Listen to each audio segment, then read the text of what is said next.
Hi, I'm Lou Pamonti, and this is Music from the Inside. A question that I'm asked all the time is, what does a producer do? What does a record producer do?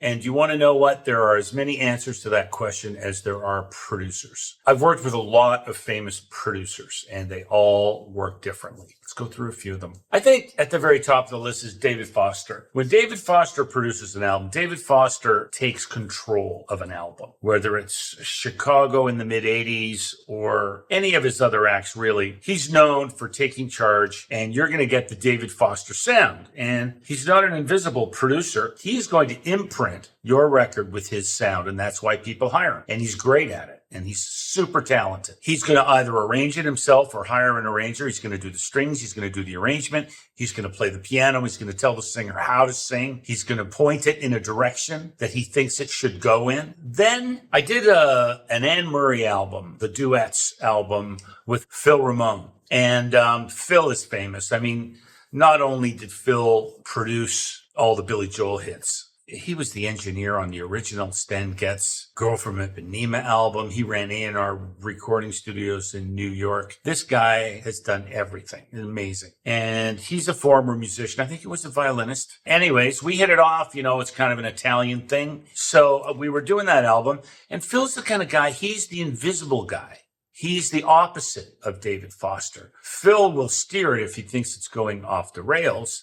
But he's a producer that will make sure the studio's right, make sure the engineer is right, make sure the musicians are right. But he's not going to be writing charts or anything like that. And his background is engineering, so you know it's going to sound good. Let's look at Quincy Jones. Now, Quincy Jones, in my mind, in his later years, you know, from Michael Jackson on, from 78 on, and believe me, those were his later years, he was more of an executive producer than a producer in the way that David Foster was.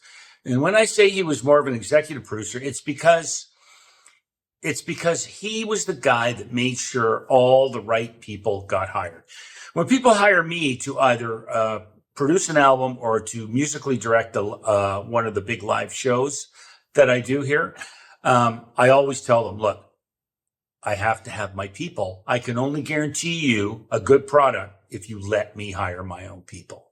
Please. The board of directors' daughter who plays really good flute, I don't want her on the show. You have to have people that you know will deliver under the clutch of stress. So I believe that Quincy, you know, Quincy always made sure he had Bruce Swedien at the board. Great players, J.R. Robinson, the guys from Toto, blah, blah, blah. Aside from that, I think Quincy, he ran the sessions, but he would be very instrumental in picking songs.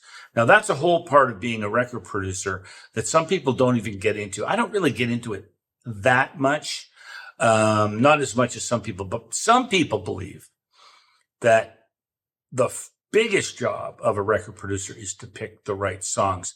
And I think a good example of that would be Jerry Wexler during his years at Atlantic Records. You've got record producers that are primarily musicians, and you've also got record producers that are primarily engineers who have moved up. Both of those types bring a different side to things. I once produced a record for BMG Canada where I was asked to co-produce with the engineer. So obviously I was the music guy and the engineer was the technical guy. So it allowed us both to just do half of our job. You look at a guy like Gus Dudgeon, who did all the great early Elton John albums. I mean, Elton wouldn't write the songs until they showed up, say, in France. He'd bring a bunch of Bernie's lyrics. He'd bring a stack of Bernie's lyrics and he'd show up and he'd get to the studio earlier than the rest of the band. And in a half an hour, he'd write the song and they would record the song that day. So Gus Dudgeon, even though he was a musician and a good arranger, I really believe that he was probably more of a technical engineer producer on those sessions because they had Paul Buckmaster, who was doing the strings and some of the horns, but Gus Dudgeon did some great horn arranging as well. So it depends who you're producing too. Different artists need different levels of babysitting and care. If you're producing a single artist, let's say a female singer, she doesn't play an instrument, she's a good singer, doesn't play an instrument, doesn't write. Okay, so I've done a number of these. And basically, after the songs have been chosen, either by me or by her, I'm left alone to do the arrangement and to mock it up on my synths. And basically, the only time that I see that lead singer is when they come in to do their vocals. So that's one setup. Let's say you're producing a rock band. Well, that's completely different. You're probably going to have pre-production in some kind of a rehearsal studio somewhere. You're going to spend a week just listening and changing arrangements and changing parts and tightening up the songs and all that stuff.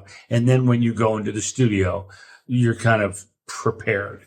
At least in the old days, that's what happened. I don't know if people are doing that now because a lot of record making happens in the demo process. A good friend of mine, Greg Welch, who's a very well-known record producer and a heck of a guy. He's famous for saying, and I don't know if it's him, but I heard him say it. He said, there's a big difference between creating and recreating. And what that means is, now that we have home studios and DAWs and all that stuff, a lot of the times when I'm writing a song with one of my artists, the tracks that I start arranging on my system when we're writing the song will remain in the final analysis of the song. In the old days, you used to do a demo on a Porta Studio, a 4-track cassette Porta Studio, and you would do that. And then when it came time to make the record, you'd start from scratch and you do it for real. And a lot of times the magic was lost. Some magic that you had on that 4-track, you just couldn't get it back. The most famous example of that, Lenny Kravitz's first album called Let Love Rule. So Lenny did the demo, I think in some little demo studio in Jersey or something. And on the basis of that cheap demo, where Lenny played just about everything, he got the record deal. So when he got the record deal, they went into the big expensive studio and redid the whole thing. And they couldn't capture that magic. So what they did was they cleaned up the original 4-track demo and they used that. Because sometimes creating is better than recreating. Anyways, there's a lot of ways to skin a cat. And just remember, if you're thinking of going into record production, being a therapist is going to be a big part of your job. I worked with Bob Rock on 2 Michael Bublé albums. And Bob Rock famously did the Metallica Black album. And I don't know if you've ever seen the Metallica doc. Bob's in it. And oh my God, the problems that this band went through. And Bob sat there through all of it, kind of talking them all through it, even though they actually had their therapist there. But Bob was there and doing his part. So being a therapist to your artist, sometimes talking them up and sometimes talking them down, is a big part of it.